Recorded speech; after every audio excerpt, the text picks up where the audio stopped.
This episode is brought to you by LifeLock. Between two-factor authentication, strong passwords, and a VPN, you try to be in control of how your info is protected. But many other places also have it, and they might not be as careful. That's why LifeLock monitors hundreds of millions of data points a second for threats. If your identity is stolen, they'll fix it, guaranteed, or your money back. Save up to 40% your first year. Visit LifeLock.com/podcast for 40% off. Terms apply. Sweat moves you forward. Degree Antiperspirant is here to make sure it never holds you back. Clocking in, sweat. Lunch meeting, sweat. Biking home, sweat. Degree Advanced is for the hustlers who put in the sweat. The world's #1 antiperspirant with up to 72-hour sweat and odor protection. Degree, here for sweat. Try it today.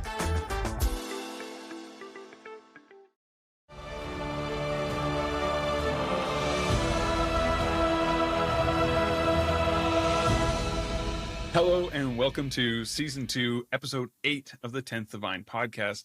This show connects people and players of the community together. And I'm your host, Crown Esso. And today I am here with the Mr. and Mrs. third time on the show, NineTaleFoxes. And how are you guys? We're doing great. How are you? Not too shabby. If anybody wants to take a trip back in time, the Foxes were on for both episode 8 and episode 26 of season 1, and that episode 26 was when Necrom came out, just for point of reference. So it's been a while. Is there anything in game specifically you guys have gotten up to recently you want to toot your horn about, or have you just been so busy with your other adventures that you haven't really had time? I know we've been super busy, but obviously subclassing came out. But that's not even the most exciting thing that's been happening recently. For those who don't know, the most exciting thing, swimming mounts.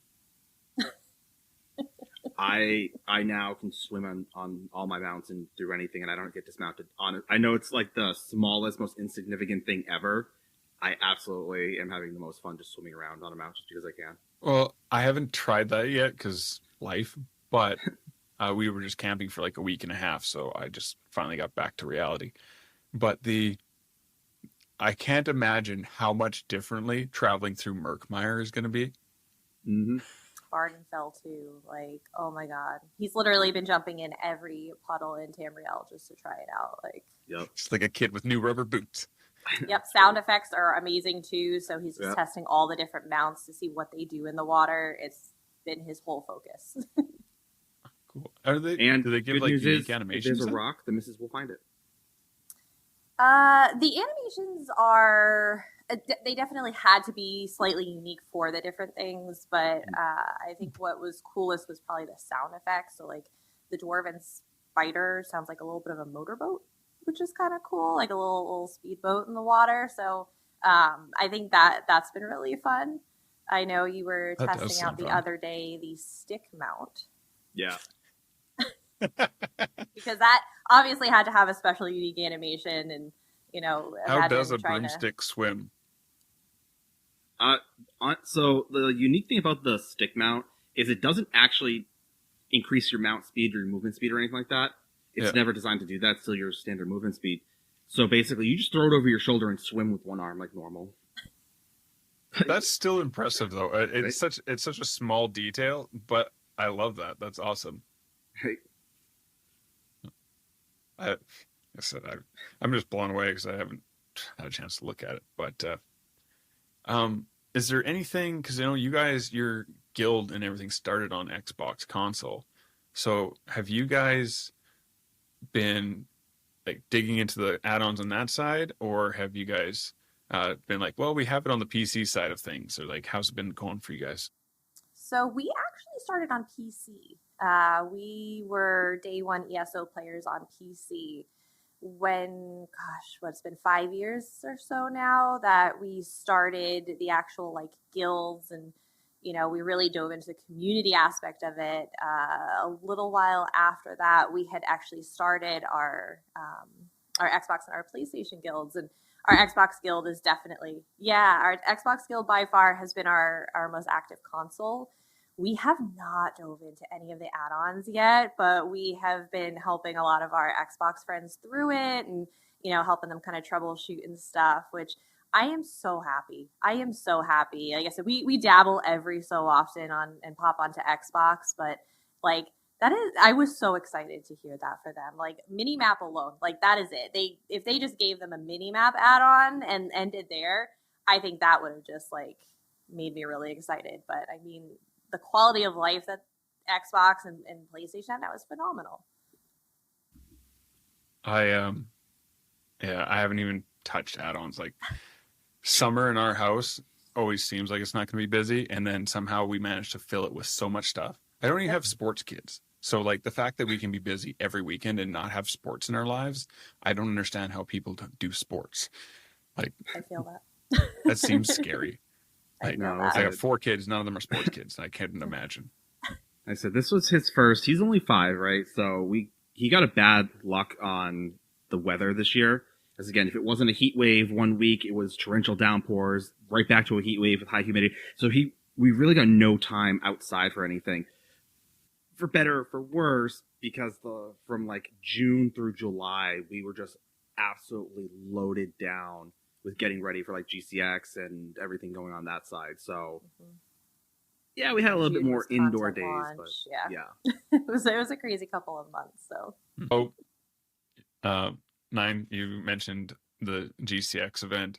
So how did you guys get involved with planning this unofficial ESO extension of the GCX event? So I'll give you the abridged preface to this because I do have the gift of gab, and I can go for an entire 4-hour stream just talking about the build up. We fundraise for St. Jude. Every May they do their St. Jude Play Live campaign. We fundraise for that.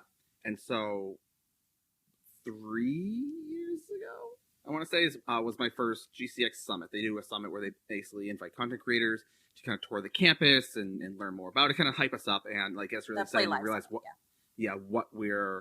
we're doing over at, to raise money for St. Jude. That's awesome. While I was there, I met a few of the folks from GCX, and we got to talking and things like that. Now, Fallout for Hope this past year were also there, and I know a lot of the Fallout community. I hang out in their streams, I chill with them and all that. So fast forward to March, about March or so. I'm talking to the GCX guys and what have you. Ken from Fallout for Hope messages me end of May, end of the Play Live campaign, basically 1st of June. He's like, hey, how would you like to do an Elder Scrolls experience at GCX? I'm like, let's do it. That would be phenomenal. I know they wanted a presence there. GCX wanted an Elder Scrolls presence there, and we're like, yeah, let's do it. We can make something happen. It'll be great. They're like, cool, awesome. By the way, it would also be great if you created a kind of like a team, kind of similar to Fallout for Hope, but for Elder Scrolls. I'm like, okay, yeah, no, we got this, yeah, let's do this. And they're like, great, cool, awesome. You got 2 months, sort of. Okay. Also, how much money do you have? I don't know. I got a few bucks. That's your budget. I'm like, sweet. So again, and not for nothing. Like I said, they're awesome. They've been phenomenal. They helped us like connect with people and help us as much as they can. Obviously, again, they just can't be like, oh, by the way, here's like $20,000 to like get you started, and do everything. So we're like, okay, cool. So we've basically got 2 months to plan a stream for the GCX marathon, which was phenomenal. The Elder Scrolls experience for the GCX convention, and start up a stream team charity group that is supposed to be on par, or in the workings to being on par with Fallout for Hope, which again has been around for a while. Ken has done an amazing job with that. Yeah. So we're like, I feel like so that again took up a huge amount of time trying to like get all the bits and bobs and pieces in order just for that. Yeah, that's awesome. For those of the people out there that don't know, Nine, he loves to say yes to anything exciting, especially if it's charity. That is how you get him. You ask him to help with something charity, and there is absolutely no saying no. And he had mentioned to me that before we even talked, he'd already said yes to this. And I'm like, that is true. Okay. I said, so let me get this straight. Okay. In less than 2 months. In my marriage, my wife also plays a lot of catch up with plans I made, plans I thought about, plans that I forgot about. Yep. And usually it's he is great at networking and coming up with big ideas, and his creativity is the start of all the things we do. And then he's like, okay, make it work. And he looks at me. Like I said, my background, I work a regular 9 to 5. I did 10 years in project management and marketing and all that stuff. So like that's my background. So he's like, okay, cool. I have all these really awesome ideas. I said yes to it. We're gonna do this. How do we do this? So then that's kind of where I usually come in at like that tail end part. So it was definitely like looking at him like blinking like, you said yes. You said, do you have any idea how much of a basket this is to carry? Yeah, but it was an incredibly rewarding experience, worth all of those 2 a.m. tears I had for sure. So you guys have never done something like this before, then? No. Nope. No. And go ahead. I was gonna say, yeah. So when they originally said like Elder Scrolls Experience, since we only had 2 months, they said a lot of people had like a year or so to plan this. We're like, okay, we have 2 months, no budget, and 2 other components that we have to work on. We're going to get like a 10 by 10, 20 by 10. We're not going to get something that big. We're going to get a small little thing and maybe put like a Whiterun guard and a few cutouts and like, hey, so. Then they came back and by the way, here's a 30 by 40 space, fill it. It was 8 booths for us. Yep. 8 That's phenomenal. Right. Yeah. And like I said, it was crazy. It was. We had a calligraphy station. We had an Elder Scrolls like PC. We had a few PCs sponsored by Power GPU. They came in clutch. We had a photo booth with a giant, I think it was like an 8-foot or 10-foot Oblivion portal. Yeah, the 8-foot Oblivion portal. Yeah. That a local. I saw that getting put together. Yep. Yeah, that was phenomenal. We had a tavern. We had a Dark Brotherhood quest. You could go out and assassinate someone for legal purposes. It was not a real assassination, I promise. They frown upon, killing people in the Universal Studios area, so we tried not to do that. But yeah, there were, like I said, quests people go on, lock picking, and we had a blast with it. It was wild. What we were able to get together in 2 months, and we would not have been able to do half of that if it wasn't for Ken from Fallout for Hope. He was an absolute angel to, he brought us this project, but he didn't just kind of dump it and leave. And he helped us, That's get awesome. with the voice actors and all kinds of stuff. So like I said, it was big. It was big. And we were super proud of it at the end. We were very nervous leading into it, but we were very, very proud of ourselves. There were a lot of people who came up and actually said, it's like, oh, I wasn't even expecting there to be any Elder Scrolls anything here. And like, this is great. They were just, a lot of community members were just like so happy to see an Elder Scrolls presence. Yeah. And be able to like do some fun stuff. Again, with a lot of the FOMO around like Amsterdam and missing out on a few other events, like some of the North American events. This was for them something that they could do and be involved in. That they were like super happy. Yeah. And that's kind of how we modeled had a lot of fun. Yeah. We kind of took a lot of the ideas that we were able to do within 2 months in setup.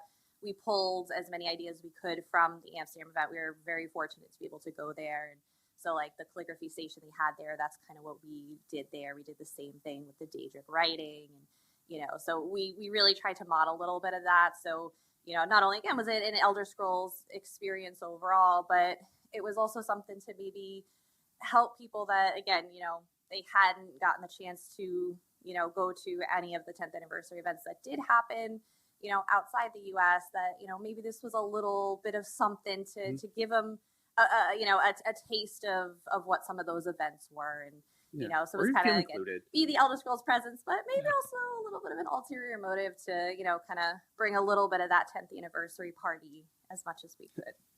That's awesome. So, of the things that ended up happening while you were at GCX, like what was a highlight for each of you and a low light from the event? I got one. Who wants to go first? Are you going first? Yeah. So I'm going to give one example, but generalize the topic.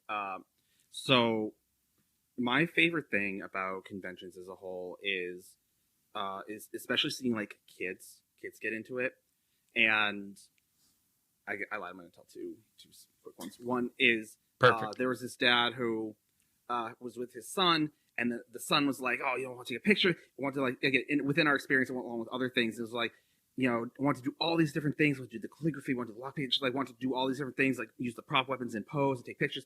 And the dad, not for nothing, I said, probably super nice guy, probably doesn't look like much of a gamer. He probably looks like he plays like a lot more sports, works out, like maybe some, you know, Call of Duty. He doesn't look like he's like big into like staying at home for hours on end gaming. Yeah, he felt a little out of place when he was there, but letting his son lead that. Oh, but he was so supportive like and like, hey, buddy, you want to do this? You want to do that? It's like he was all about like just spending time, letting his kid experience and do everything. Yeah. And there was this other little kid who was like a little shy, coming up, and it's like, oh, hey, buddy, you know, he's like, oh, I don't really want it, like with the photo booth area, and so, long story short, we kind of, you know, between the mother and all that, we kind of coaxed him to like take some pictures with it. And he warmed up, and he's like, hey, buddy, you know, which one do you think your dad would like? It's like, oh, that one. So dad was looking at something else. We're hoping dad came back over. You know, I was like, oh, dad picked out this one. And the kid was like all about like taking the picture with his father. And like, again, like the mom was like super happy. Like, it was just the kid was like comfortable to break out of his shell. And like I said, it was, awesome. You know, we had the photo booth. So like I said, they got to use the swords. It's those moments where kids get to have fun, and there's so many things, there's so many reasons to like guard yourself from the world and your hobbies and your interests, that reminding kids, letting them come to an experience, come to a place where they can just kind of open up and freely enjoy what they enjoy is absolutely rewarding. Overall, I would say there were definitely more feel-good moments than again, if we want to talk about like a real like low light kind of experience, like in the most I can say is that we've discussed this with other people and things like that. Is there was one of the other booths, we weren't allowed to have loud sound systems, so we didn't overtake any of the other booths. One of the other booths or areas, whatever, they basically cranked their volume up to like 11, and it overshadowed everything. Like it's a little immersion rate. Like we have a bard singing, we have some like background music. We kept everything to our area. Yeah. You even sitting next to the bard while she was saying, you could barely hear her over like their speech. So if anything, that'd be like our low light. Is like at least for me, that's mine. That's not so bad. Here. So I'm not sure if Mrs. had anything. Yeah, no, like I said, I definitely loved, you know, just seeing people come in and get to be themselves. I wholeheartedly agree with that. But I think, you know, maybe more from a logistics standpoint, what really capped off the weekend, you know, like I said, it was long and stressful. I am still at this point, but especially at the time, had some injuries from a car accident I was in March. And so I did 2 back-to-back conventions at the end of July into August. And so like some days I was a little miserable overall, which was a little tough on me. But, you know, you go through all of this, you plan for 2 months, you get everything together, you're stressing. Again, there absolutely were tears. And, you know, trying to make this the best event you can because you just want other people to be happy. And one of the best, and I get goosebumps thinking about it, was at the end of the show, there were 2 other folks that had approached us that run their own conventions, another one in the Florida area and another one in the Texas area. And they're like, this was like the most amazing thing ever. Like, we are like floored with what you guys did. We want you to come to our convention and talk about what you do and your messages with that ESO spin. You know, like this, I have to have this at my convention because this has a place where we are. Well, that to must have felt good. have that. Yeah, it's like I have goosebumps. To have that validation, because like I said, you just hope, right? At the end, because I'm hoping that I'm like, oh my god, like I'm like, I hope we get invited back. Like I don't even know if we're getting invited back next year. Like I hope I didn't screw this up, and you just, again, me, I self-doubt a lot. I'll be the first to admit it. And, you're just stressed out and you just want it to be good, because at the end of the day, there's two parts to this. We're here to raise money for Save Jude. And again, it's a cause near and dear to our hearts, and, something we've been very passionate about for many years, even prior to starting streaming and that. So, you just want to do the best you can and raise the most money so that, these kids get the opportunity to make it out of the tutorial of life, right? Like that's a huge part of it. And then, your second part of it is, the community aspect. And, one of the things that, since we started streaming, our world of streaming has revolved around the community. What can we do to make the community happy? What can we do for the community? We have had such an amazing experience with the Elder Scrolls and, the titles, and it's made such a profound impact on our lives.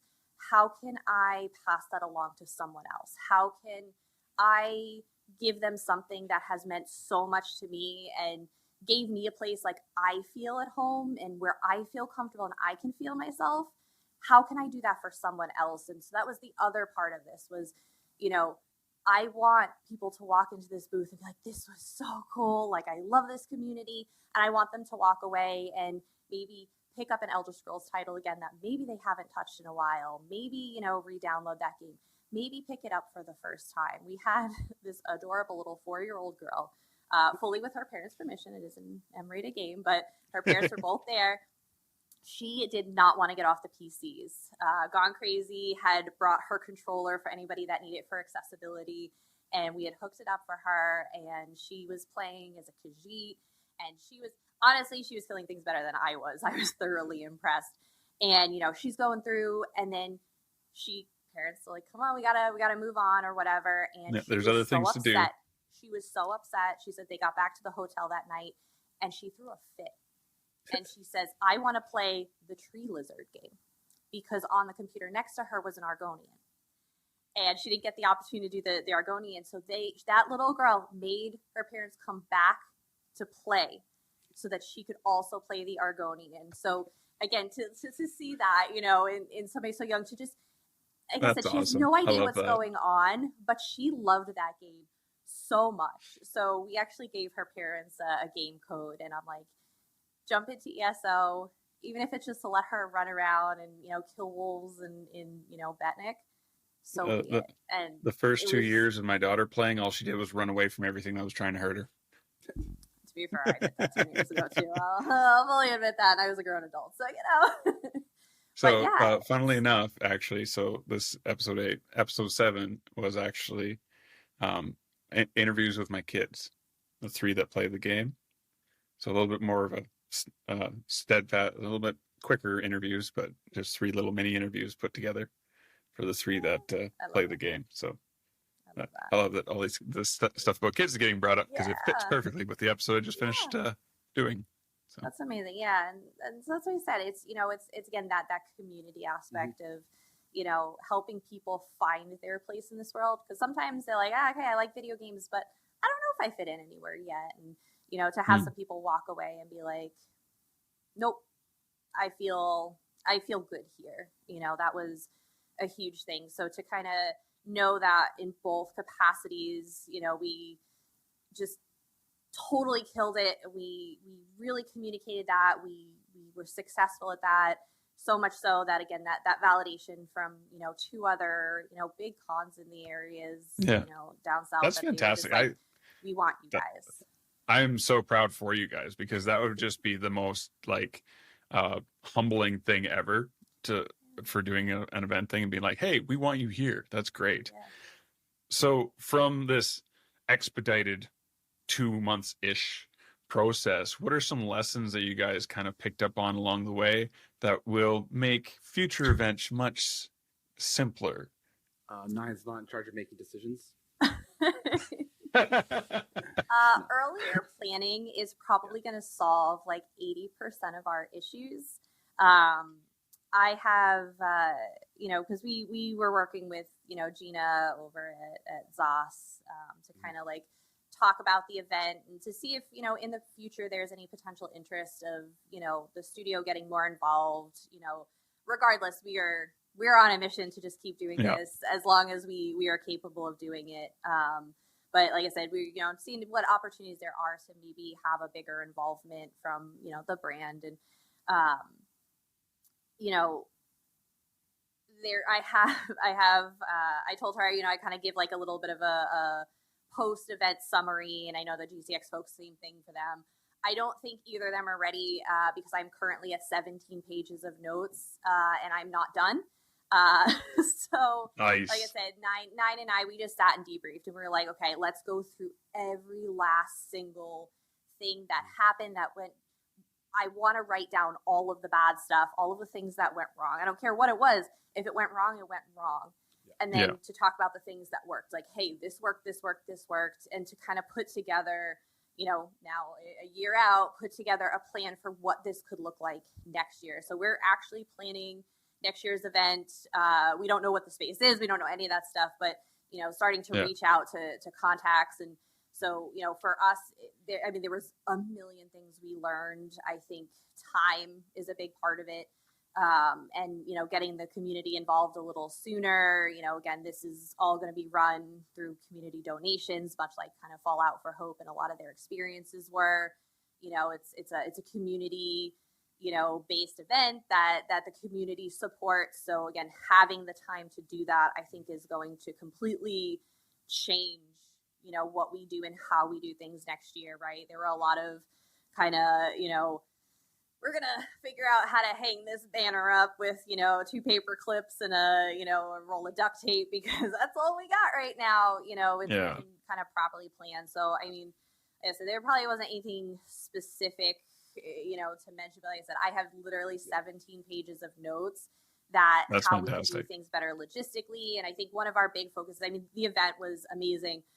Where we felt that we fell pretty short on was the charity marathon aspect. Again, that was very, very last minute, even more so than the event. So, we really didn't, in my opinion, do anywhere near what we could have the capability to do. And I think that's going to be our main focus going into next year is, okay, we got the event stuff locked down because we walked into this event.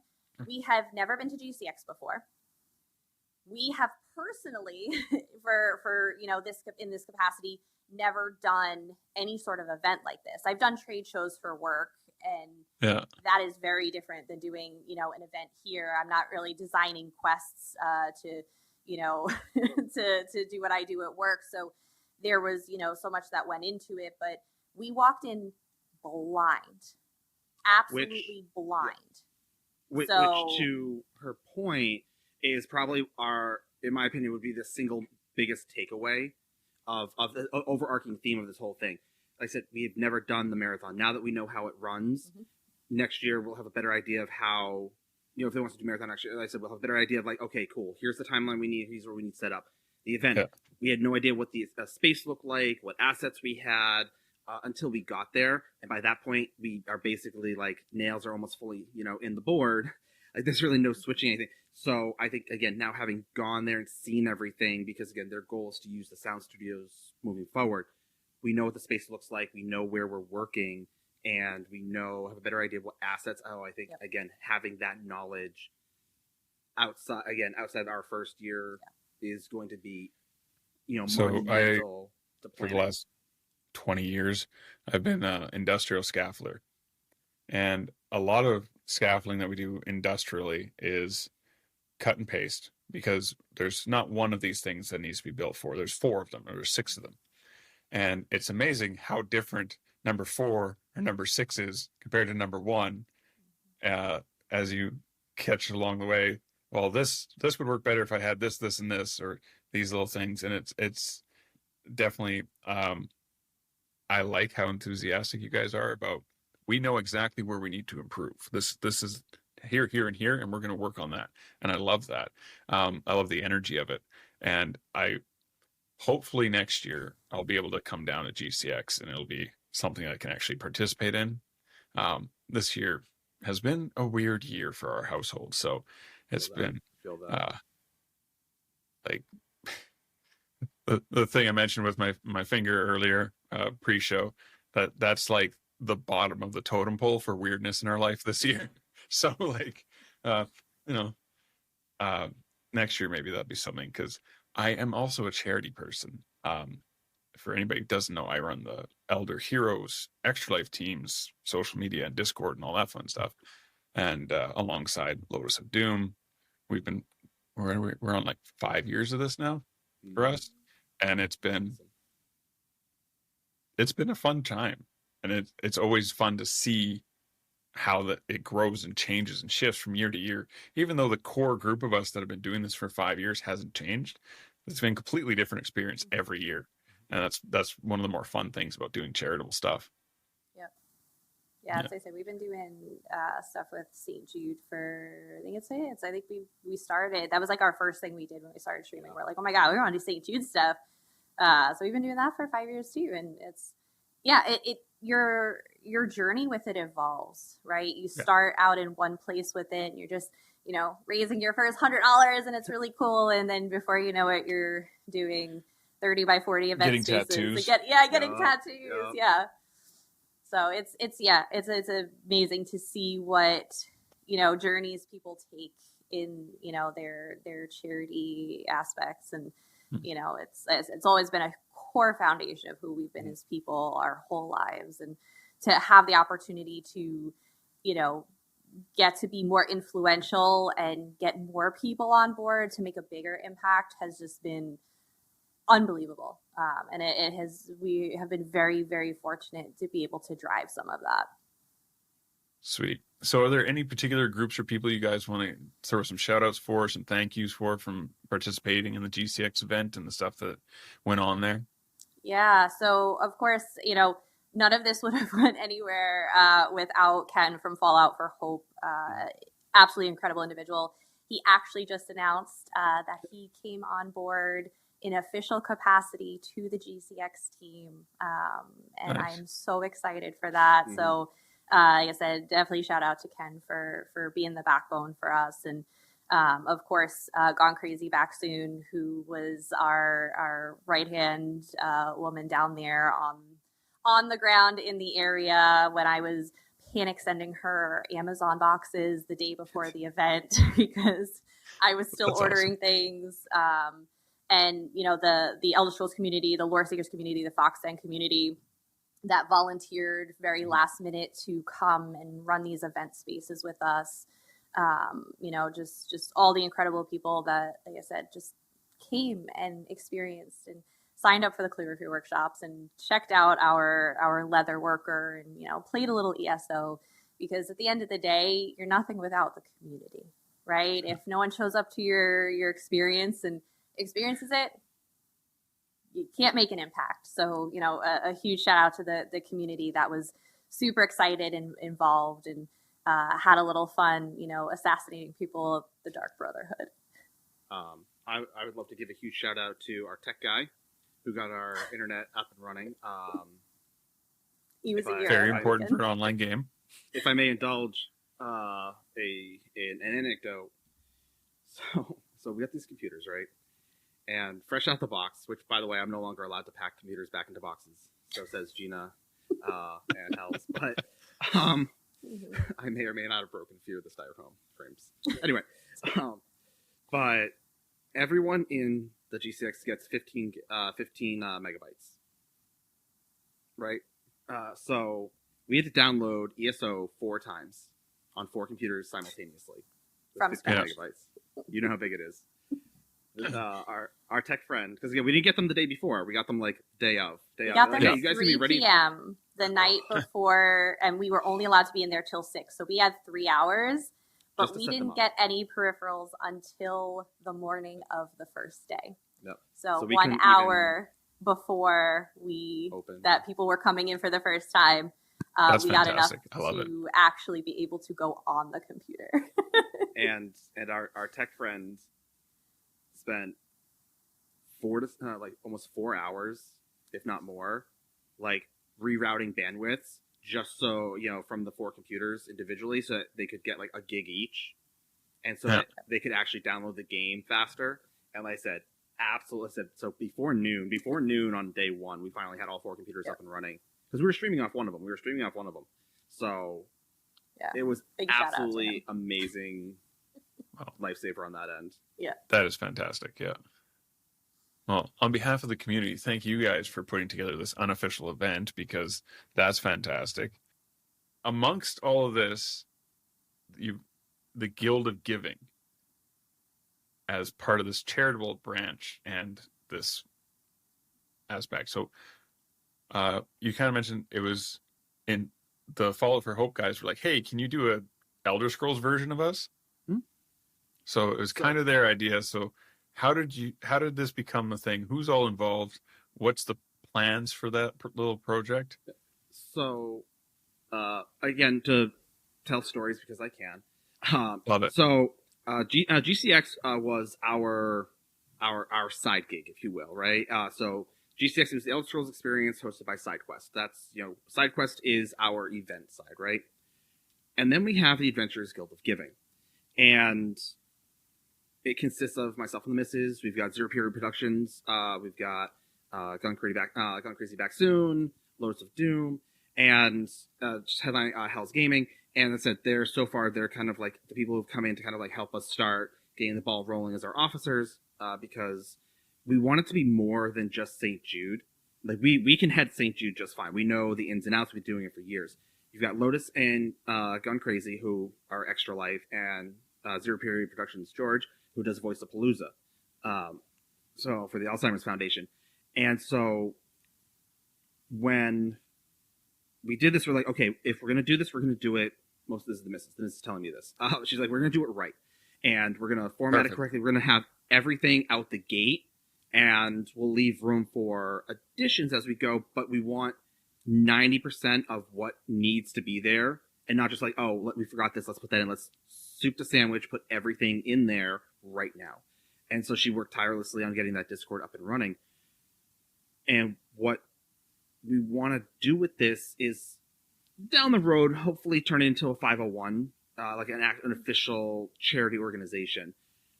Because our goal is, and this is the fun story part, is so the Missus and I used to LARP. We used to live action role play, high fantasy, all that fun stuff. And when it was locally and all that fun stuff, when we got there, they had cabins for you to stay in. And there was nowhere, like, there were all these people who have been there for a while, and they've got friends, and they're all cabining together, and there's nowhere for us to go. So the DMs are like, we got this, like, hodgepodge cabinet, just like people who also don't have anywhere to go, so they just threw us in there. And me being unmedicated at the time, mostly, I have ADHD, and everything just goes all whatever it wants to do. I'm like, well, this is stupid. You're all my friends now. And so I'm like, what? Perfect. They don't want to hang out with you. We're all going to hang out. We're now friends. This is our house. They can come to us if they want. This is our clique. And this clique will be for everybody who wants to be here, because I don't care. You want to be here, you get to be here. And that was our point, is that anyone who wanted, all these people who were considered misfits, who didn't fit into these genres or these cliques or these other groups for one reason or another, is you have a home right here. We don't care. Oh, well, we were with them, but, what can we stay with you guys? Yes, why not? There's no reason not to, right? We're just here to have fun and have a good time. And translate that to this guild where there's so much negativity, there's so much gatekeeping and bullying, and you're too old, you're too young, you're too inexperienced, you're not strong enough, low DPS, not the right gear. There's so many reasons why you can't participate with people. And while we live by the motto, play the way you want to play, just know your limits, that doesn't mean you can't hang, right? That doesn't mean you can't be here and be included and feel like you're part of something, because you are. Is this new mantra of my life that I've kind of been promoted to people, is you're enough as you are. You are enough. Just come and hang out. And this is a place where if you don't feel like you have anywhere else to go, boom, now you do. The Guild of Giving is for you. And anytime we do charity, it's never about raising money. And it's not like, oh, hey, your dues are up, you need to donate $5, you need to donate $100. Oh, you didn't donate enough. It never has to do with that. There are a million and one ways, and Mrs. did a wonderful job of like laying out for people, like, hey, we get it. Not everyone has $5 in their pocket. Here's like 1,001 different things you can do to help us help and do charity work. And you're now included. Tell your friends who have $1. Volunteer at an event if it's nearby. All these different things. The moral is that you don't have to like St. Jude. It's like, oh, I like St. Jude, but it's not my, not my favorite. Okay, well, what about this one, this one, this one, this one? Yeah. We have so many different options out there that everyone can feel included in doing something and feel better. That not only are they at a place where they can just be themselves, but they can also do good to bring more people into that space where they feel happy and they feel welcome. People underestimate their own ability to reach out and touch somebody. Mm-hmm. So this is the point of the show, guys, where I get to talk to you about the fact that we are part of the Robots Radio Rocket Club. You can find our show and lots of other great shows spanning all sorts of interests and fantasies and thought processes by checking out the directory over there at robotsradio.net or hang out in their Discord where the 10th Divine has his own channel. We can also check out a host of other MMO focused podcasts over with our friends at bonusroll.gg. They also have a Discord, and we also have a channel over there. As for the schedule of the show, I've kind of made the executive decision that because I seem to do this thing where I managed to get 3 interviews in the same weekend and then nothing when scheduling with people, that rather than holding on to these episodes and some of the questions and conversation kind of falling out of touch with what's going on with our ever-evolving game, like with episodes 5, 6, and 4, where I talked about the future of Update 46 after Update 46 had already come out, make sure that I sit down and edit them right away instead of being like, oh, it's been 2 weeks, I should do this so I can get it out in 6 hours, which is something I've been doing recently. So I appreciate you guys coming and checking out the show each week, and that you do come, that it is out there, and that hopefully this more unorthodox schedule will work better for both the listeners and for myself. Highlight and high note of Extra Life. I kind of touched on it already a bit in the episode, but there is this challenge for captains to get 7 new team members, help them each raise $10 before September 20th of 2025. So if it's something that interests you guys, please come join the team. Links are in the show notes. Currently we have 16 members because after this challenge launched 2 days ago, my wife said, fine, you can register me. And so this will be her second year on the team. We currently are sitting at $500 raised for the year. And again, we have our goal of hitting $50,000 for our 5th year as a lifetime total. And that's pretty fantastic. Check out all the links in the show notes for today, and you guys can find out more information about myself or our lovely guests from there. The little mantra at my church at the end of every Sunday is bring a friend for see you next week and bring a friend. My wife and I actually, well, mostly her, I just kind of coattail on it because we came to the same realization like a week apart from each other and then talked to each other about it and was like, oh, that's perfect. But it's even reaching out to people that were already in the church because, and you can do this even within people within your already existing community or people with already in your current Discord. You already know these people, but sometimes even in an inclusive space or a space where people are supposed to feel welcomed, people will kind of float away and see it. Some people do it on purpose just to see if they're noticed for floating away. So sometimes it's as simple as being like, hey, you know what? I haven't seen this guy in so long. I'm going to touch base with them and be like, hey, what's going on? Or even just somebody who's being quiet in the corner. And the same thing can go for your Discord communities, your whatever video games you're playing, and just reaching out to random people that you haven't played a game with for a while, but you see they're online and be like, hey, what are you up to these days? It can make a huge impression and change the trajectory of that person's life or even how you approach the next person. And you can eventually grow upon that to, get them involved with things or ask them or just spreading the word even of, hey, I'm doing this charity thing, or hey, these people are doing this charity thing, can make a huge difference in what ends up happening for people. Yeah, as I said, to Nine's point, the Adventures Guild of Giving is like I said, it's kind of marrying two very different pieces in the perfect way almost.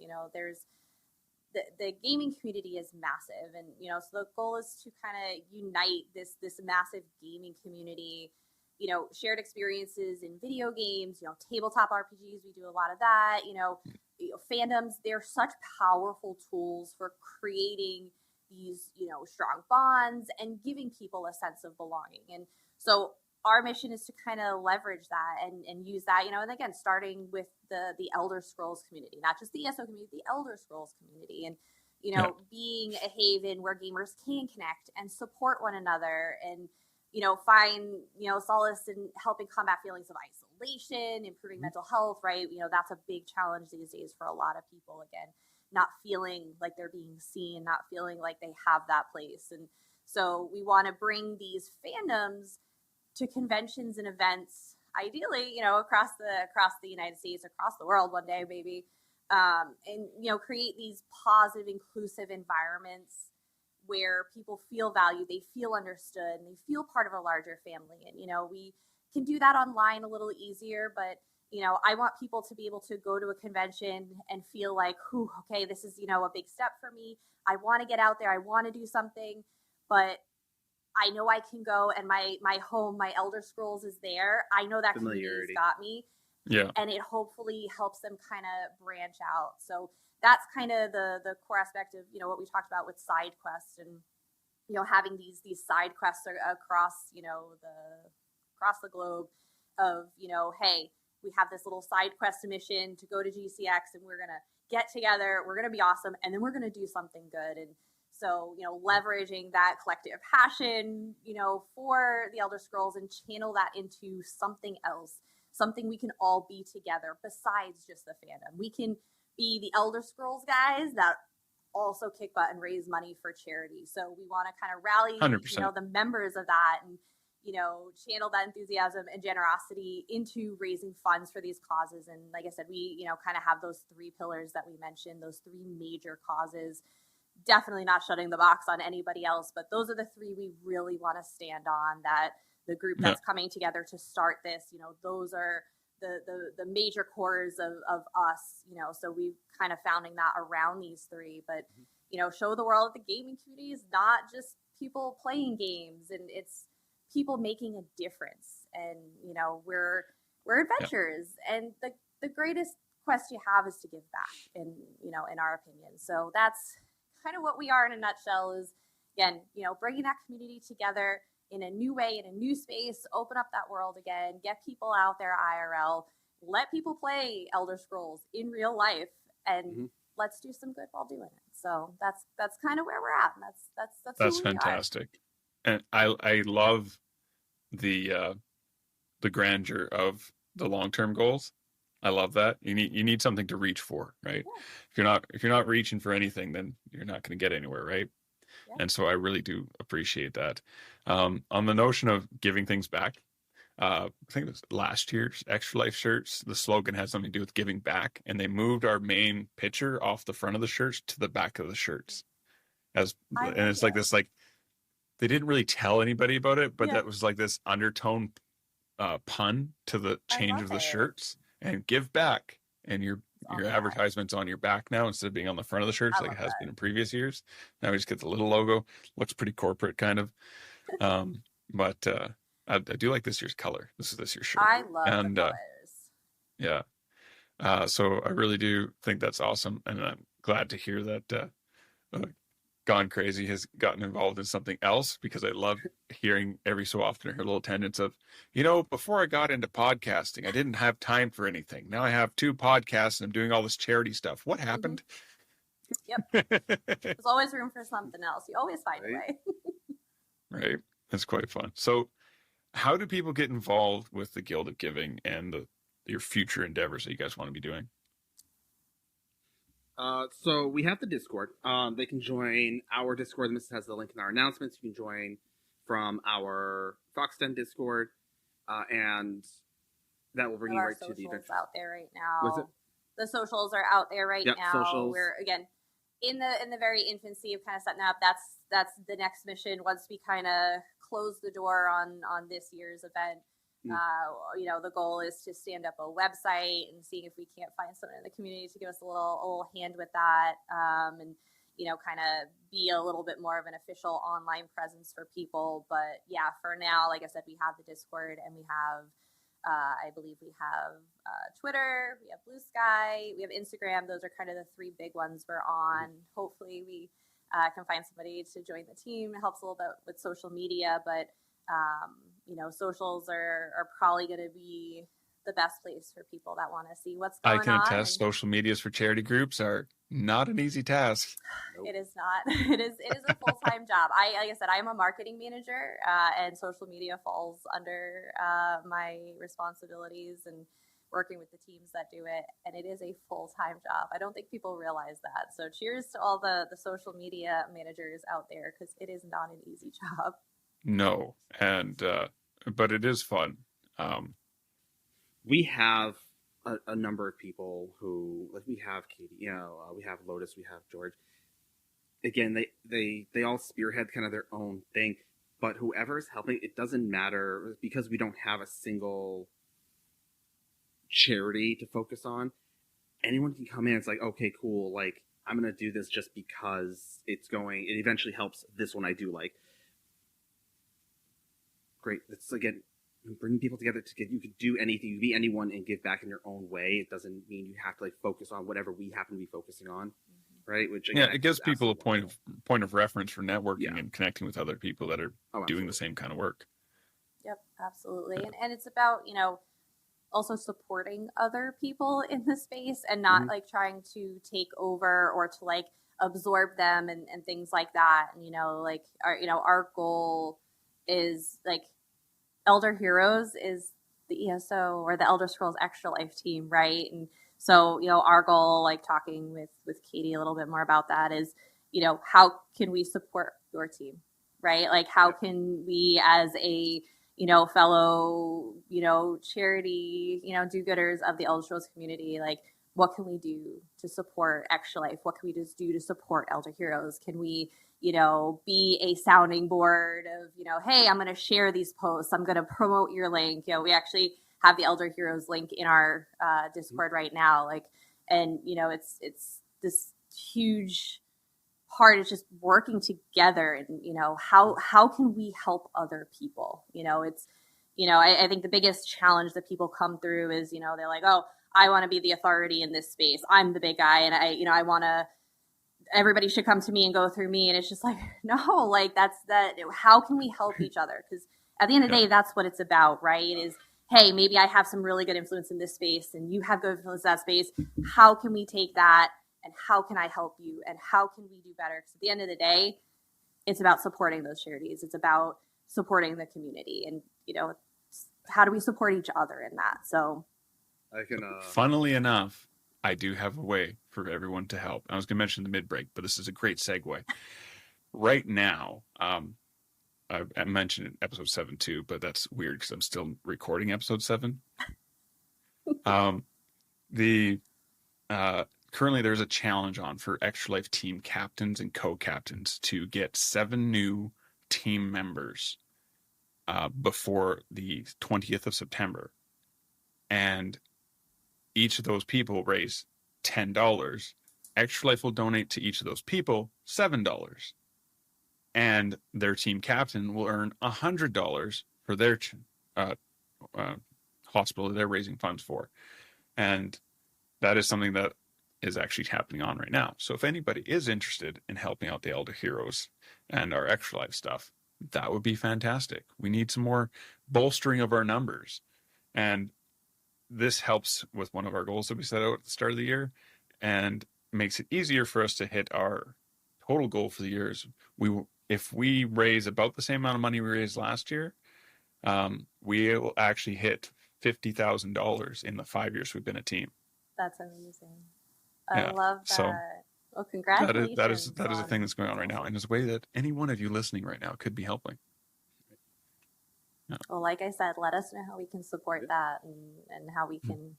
Like I said, we're small, but I feel like we are mighty. And we can help. I'll tell you a funny story real quick. So This is kind of me backtracking before my brain forgets, because it will forget, I promise. Is to kind of like what the missus was talking about is, so we set up this whole, originally we were calling it the Tamriel Guild of Giving, but then we kind of, like I said, you morphed it into Adventurers Guild of Giving for other reasons. And so we're sitting there and we're telling people like, hey, do this for GCX, this, it's, the side quest put on by, the Guild of Giving, yada, yada, yada, all this fun stuff. And because we never really came out in an official capacity to be like, hey, we're starting this thing. We never told anyone we were doing this thing, because it's not, we were just always dancing around kind of like who owned it, who was in charge of it. Like we just said, hey, this is who's putting it on. We were just like promoting it as a whole. And again, not to, if you'll stroke my own hubris and all that, but our thing is we don't really care. We're not looking for guts and glory. We're not looking for fame and fortune out of this. We're just looking to do what we want to do, which is kind of why we kind of like don't really brag about running it or doing it, because it's not about us, right? Because we also, like you said, we have Katie, Lotus, George. We have all these other people, amazing Hells. We have all these other amazing people who help and work with us. It's not about us. We just happen to have, hit the start button, but it's not anything to do with us. When messaging Katie, I was like, hey, do you want to talk about this GCX thing and this Guild of Giving on the 10th? Or do you want to tell me who else is involved? Maybe there's somebody else that would be better suited for it. She's like, they're not really telling people that they're the ones that started it, so I'll ask first. And I'm like, yeah, we didn't want it to overshadow. Yeah, we didn't want it to overshadow like GCX and like all that. And again, we didn't want to make it about us and what we were doing and what we were into it. We wanted it to be about the event, so we just hit the ground running of like, here's this thing going on, and we wanted people to be excited about it because it was cool and not because like it's just the Foxes are doing something, right? We wanted it to feel bigger than just us, because it was. You did a great job. We appreciate that, because like I said, we kind of took the back seat to like, hey, and so in our streams we were just like, oh, there's this event, we're gonna be there, we're gonna be helping with an event and all this stuff. So like I said, we will probably come out in a little bit more of an official capacity. Like it's not like a super well kept secret by any means, but we just didn't want any of that to overshadow what the event was and what the event was for. So like I said, now that that has come, gone, settled, and we have some time before we kind of strike up the band for the next thing. We'll probably kind of come out in a little bit more official capacity and like tell people again who we are and what we do. We've only really talked about it within our stream community so far, but and you yes, and now here. So we're even looking as far as could this extend beyond Elder Scrolls, because beyond Elder Scrolls for us is tabletop, a lot of D&D, right? And Nine high fantasy. Nine runs a couple of games for the community, D&D games for the Fox End community, and again, it's been a big part of his history and his passions, and it's something we really enjoyed. So is this something that could extend beyond Elder Scrolls in the future? So we kind of felt the Adventurers Guild of Giving fit that, and felt like it could be room to grow and maybe have under the Adventurers Guild of Giving, having other communities, having a tabletop community, having an Elder Scrolls community. I mean, again, we liked Adventurer because again, it was generic in that sense, but it felt like it stayed true to the core of what started this all, which is the Elder Scrolls, right? I mean, we all know we all used to be an adventurer once, right? And so we felt like that was still ingrained. Yeah, it was still ingrained in the world of the Elder Scrolls, that it felt right to kind of make that adjustment within the first month of doing this. So that's kind of where we're at, and we're gonna run with that. We're gonna run with that and see where we go.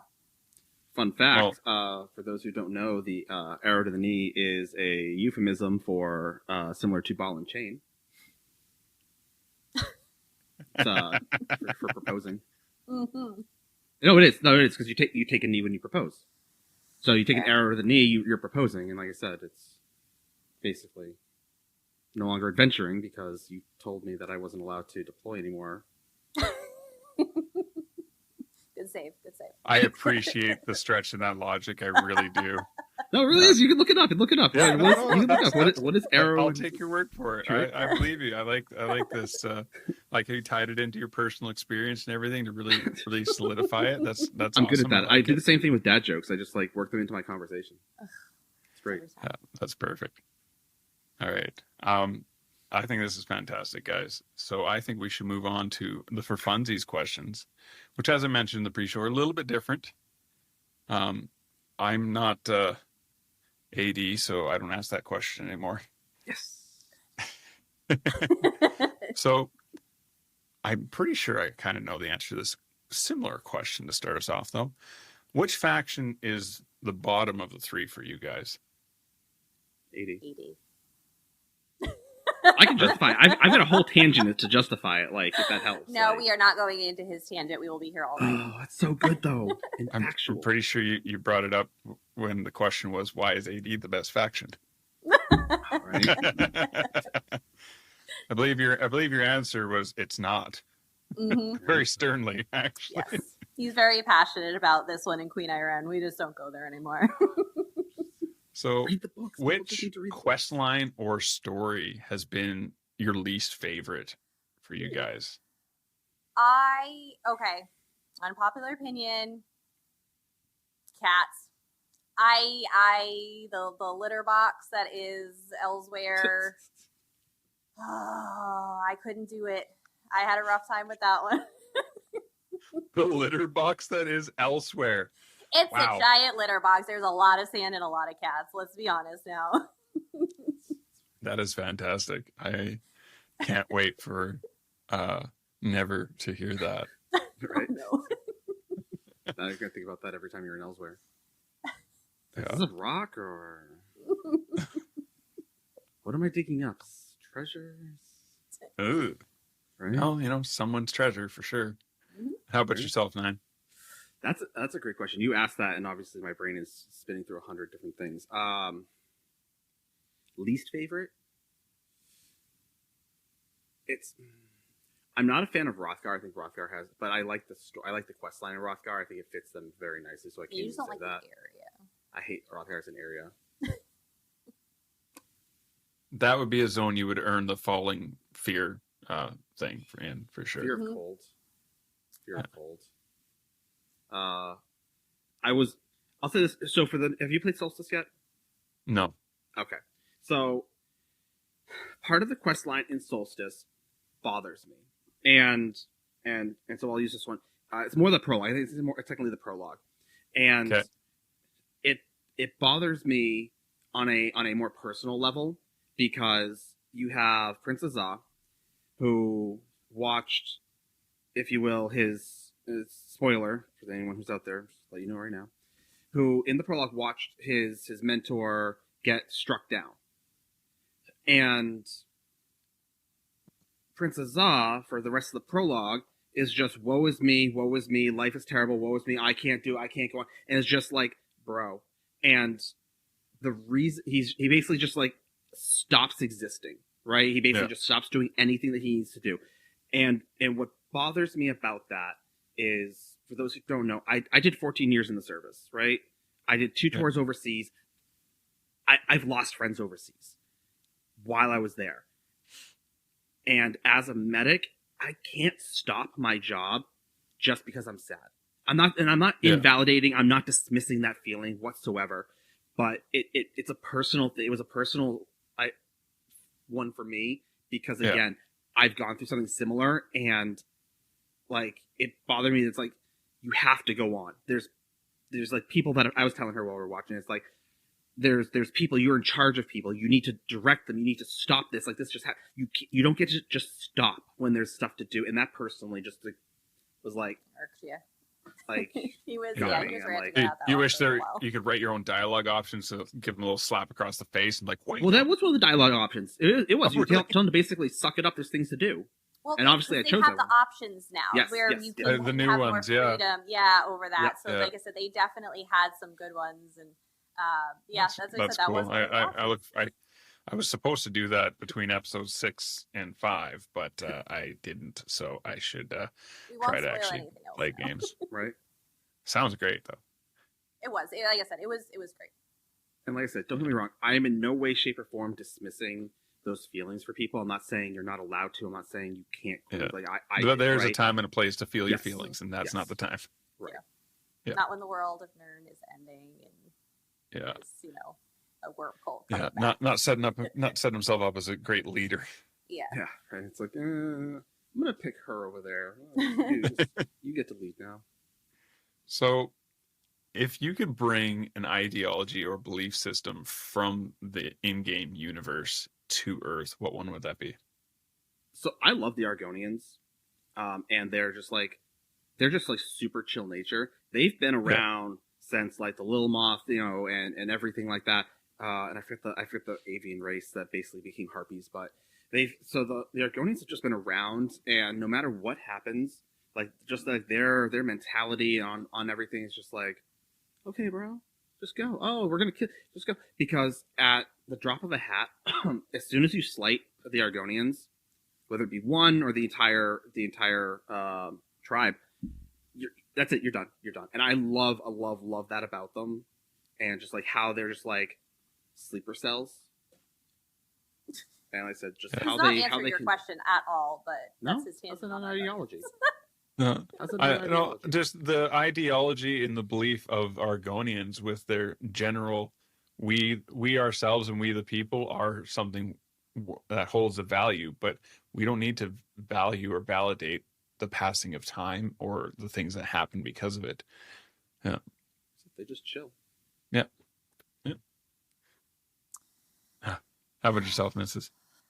I guess what I find kind of cool is, and it's more a philosophical thing, right? Perfect. Is this metaphysics of reality, right? Like the Amaranth. I think it's like the whole idea that the world of Nern is a dream of like a cosmic entity.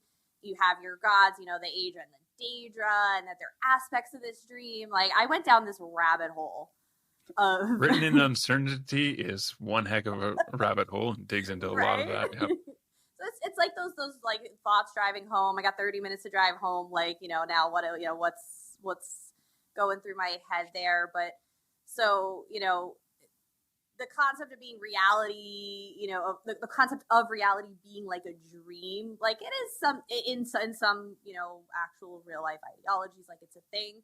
But the idea of like a mortal being be able to consciously realize this and then use that knowledge to become a god, like I thought that was kind of cool. And like I said, I don't know if maybe I want that here, if people can literally elevate themselves and, kind of realize themselves into a godhood. I feel like that could be dangerous, but I don't know. I think that's kind of cool. God. Depends on who's like doing really it. out there though. Yeah. The idea, or like having the confirmation of the idea that you can elevate yourself to a different plane of existence consciously and with that effort. There's a Stargate series touches on that a lot in later seasons. And so I agree that would be really cool to just have this confirmation that, if you really want to work for it, you could be the new thing. Yep. But you're really going to have to work for it. How about the other way around? Is there something for ideologies or beliefs that you would pull from our world and take into Nern? Now, plumbing has been mentioned numerous times in the show so far, just so we're on the same page. That's fair. Yeah. Plumbing and pizza are the two that stand out to me. I feel like pizza's an easy one to do anyway, though. Like, I feel like that's like someone should have come up with that by now. Right? But I haven't seen a pizza, so like... Yeah. I mean, I've also never seen an outhouse, though, so... That's fair. You'd feel like someone would have created one of those by now. Yeah, like what are they doing? Cars. Transport. Aerial transport. Like, again, while way shrines are great, I don't trust giving power to the aliens if I don't have to. Elevators. Elevators, yes. Oh. I know we have, like, some dwarven ones, yeah.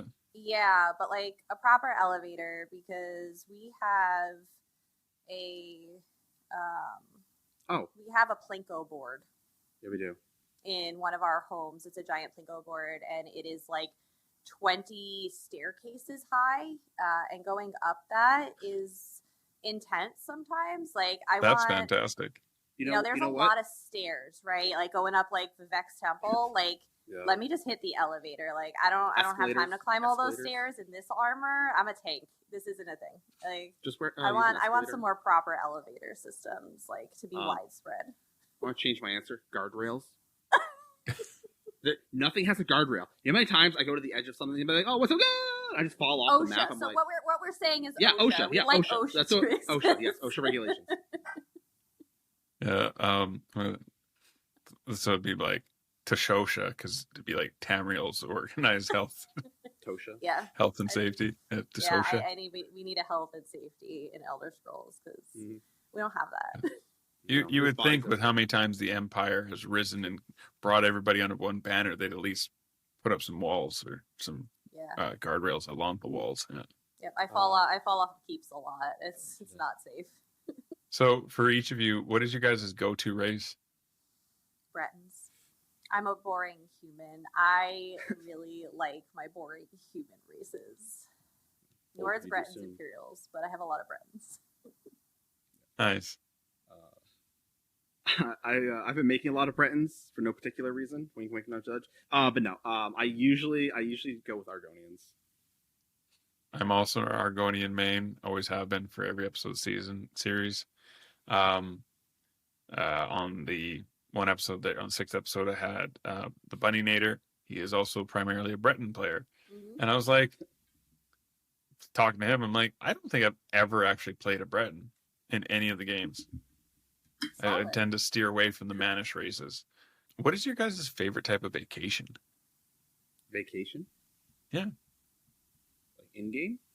It can be. Okay. I think we're talking more IRL here. Yeah, IRL or in-game. I'm curious to see how do you take vacation in-game. So I could take both. Yeah, that's what I'm kind of wondering.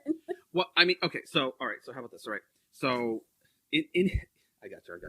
This will be great. In-game vacations are very simple. In-game vacation for me is mat farming. Basically, okay. I'm going to like starter zones. I can one-shot things, for all intent and purposes, and I'm just like running around farming mats. And I'm going to say this in such a way that I don't mean it like this per se. It's very like mindless and cathartic in its own way. You're just like, and you're just going around. You have some music on. You're just farming mats. You're not going after like dungeon bosses. You're not doing anything sweaty or anything like important where you have to focus. You just get to sit there and vibe and chill. Like to me, that's like kind of a vacation. That's how I view vacations in real life. Because again, for me, a vacation is sitting poolside or on the beach with a Mai Tai in my hand. As you can see, she's very different. I see the head shaking. I have spent my entire life vacationing at Disney World. My idea of a vacation doesn't sound like a vacation at all. That sounds no, like it's not. It's my not vacation usually needs a vacation. Like that's usually where it is. Like I want to be up at 6 a.m. rope dropping, and then I want to be like shutting that park down at 10 o'clock at night, and then I'm gonna get up and do it again, and we're gonna do that for like 8 days straight. Like that's my vacation. I feel like I need to do stuff, right? I'm gonna spend money. I'm gonna go somewhere. If I want to relax, I can go sit on my couch downstairs for free. Like, if I'm going to go vacation, I'm going to experience stuff. I want to do things. I want to feel like I am going with a purpose. I have no problem having a Mai Tai while there, but I need to do stuff. I'm a Disney World girl. What is your least favorite location in-game, but any game whatsoever? Oh. Speaking of going places. I said my other the other things I play outside of ESO is like Disney Dreamlight Valley and like I just told you I like to vacation Disney World, so like I'm always down for a Disney Valley. So, shoot, If I can't go there in person, I'll pretend I'm going there. Right, exactly.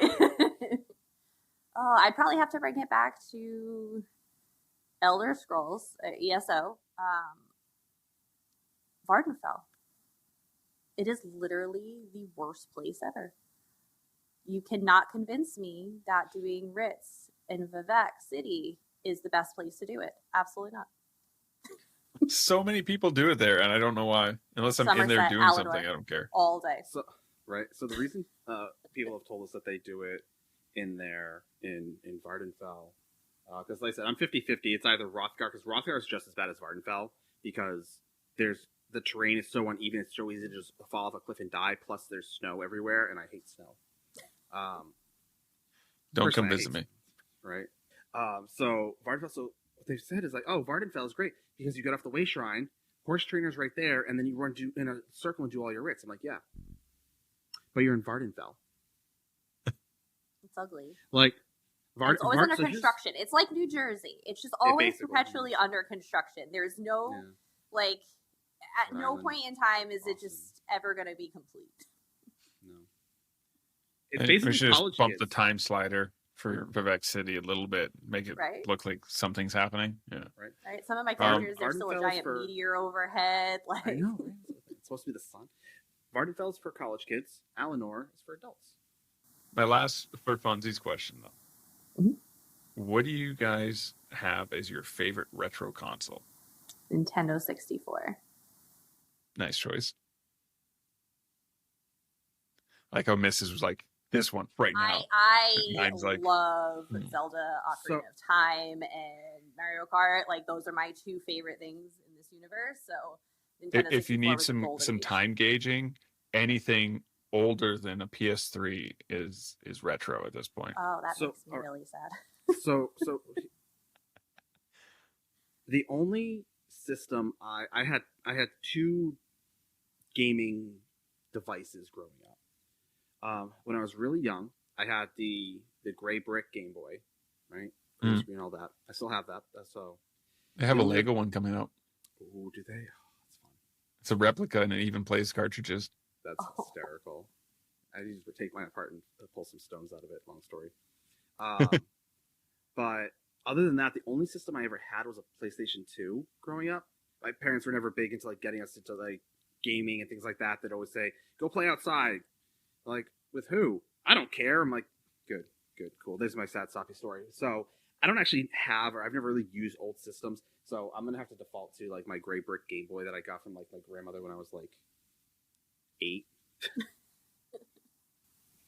So thank you guys for coming out and joining me today and talking about this wonderful little experience you guys have had and this new little project you're kicking off. And obviously some of the listeners already know where you guys can be found, but where can people track you down on the interwebs? Yeah, so thank you absolutely for having us back for a third time. But we stream primarily over on Twitch, so you can find us at 9_tale_fox, and tale is spelled Tale. We do have a YouTube channel. We are the Fox Den over on YouTube. We do a lot of like beginner guides for ESO, or you can find us on our Discord. It is, I think it just ends in the Fox Den. I think that's we have a custom URL for the Fox Den. So, and then socials. You can find us all over socials, but all of the links are on our Twitch page. So. All right. So thanks for tuning into the show, guys. I hope you guys have enjoyed it, and let other people know about the show, because that's how they'll find it. It's really how it is. One of the difficulties of taking over the show with such a long hiatus is some people have fallen away from listening to it. So tell them that we're back. Let people know that the show exists. Reviewing and rating is really important for the show. You can do so also over at the Bonus Roll podcast directory. If you guys want to get in touch with the show, you can find us on Blue Sky, Instagram, Threads, YouTube with @10th Divine Podcast. And you can email us with @10th Divine Podcast @gmail.com. You can find myself, Crown Esso, with @CrownESS0 in all those same places, as well as on Twitch. And if you'd like to support the show, you can go over to the Ko-Fi page, which is ko-fi.com/the Pierce Family, PEARCE. We'll be back in possibly less than a fortnight, and with another chat about Elder Scrolls. Cutscenes.